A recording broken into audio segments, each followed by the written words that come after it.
കർണാടകയിലേക്കാണ്. വേണമെങ്കിൽ കേരളത്തിലെ ആഭ്യന്തര വകുപ്പിനും ശീലിക്കാൻ കഴിയുന്ന, മാതൃകയാക്കാൻ കഴിയുന്ന ഒരു നല്ല വാർത്ത അങ്ങ് കർണാടകയിൽ നിന്ന് വരുന്നുണ്ട്. അവിടെ പോലീസുകാർക്ക് ജന്മദിനത്തിനും വിവാഹ വാർഷികത്തിനും അവധി നൽകാൻ ഉത്തരവായിരിക്കുകയാണ്. കർണാടക DGP ആണ് ഈ ഉത്തരവിട്ടിരിക്കുന്നത്. കുടുംബവും ഒത്തുള്ള ആഘോഷങ്ങൾ പോലീസുകാരുടെ സമ്മർദ്ദം കുറയ്ക്കും എന്ന് DGP സർക്കുലറിൽ പറയുന്നു. KB ശ്രീധരൻ വിവരങ്ങളുമായി ചേരുന്നുണ്ട്. ശ്രീധരൻ, പോലീസുകാരന്റെ ജോലി വളരെ ശ്രമകരമാണ്, ഡ്യൂട്ടി ടൈം ഒന്നും ഉണ്ടാകില്ല. അപ്പോൾ അതിനിടയ്ക്ക് കുടുംബത്തോടൊപ്പം സമയം ചെലവഴിക്കണം അവർ എന്ന് ചിന്തിക്കുന്നു ഒരു സർക്കാർ എന്നുള്ളത് നല്ല കാര്യമാണ്. മനുഷ്യത്വപരമായിട്ടുള്ള തീരുമാനം എന്നാണ് DGP ഈ സർക്കുലറിൽ വിശേഷിപ്പിച്ചിരിക്കുന്നത്.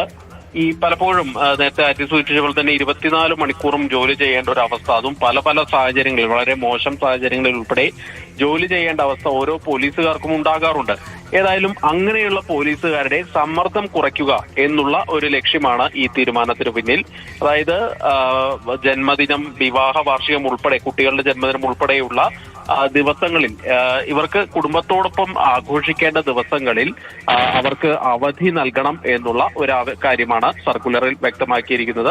അതോടൊപ്പം തന്നെ ജോലിയെ തടസ്സപ്പെടുത്താത്ത രീതിയിൽ ഈ അവധി ക്രമീകരിക്കണമെന്ന് കൂടി പറയുന്നുണ്ട്. ഏതായാലും പോലീസുകാരെ സംബന്ധിച്ച് പലപ്പോഴും ലീവ് കിട്ടാത്ത അവസ്ഥയൊക്കെ പലയിടത്തും ഉണ്ടാകാറുണ്ട്. അതുകൊണ്ട് തന്നെ ഇത്തരത്തിലുള്ള ഒരു തീരുമാനം DGPയുടെ ഭാഗത്ത് തന്നെ വരുമ്പോൾ അത് പോലീസുകാരെ സംബന്ധിച്ച് വലിയ ആശ്വാസകരമായിട്ടുള്ള ഒരു കാര്യം തന്നെയാണ്. പല സംസ്ഥാനങ്ങൾക്കും ഇത് മാതൃകയാക്കാവുന്ന ഒരു സംഭവം കൂടിയാണ്.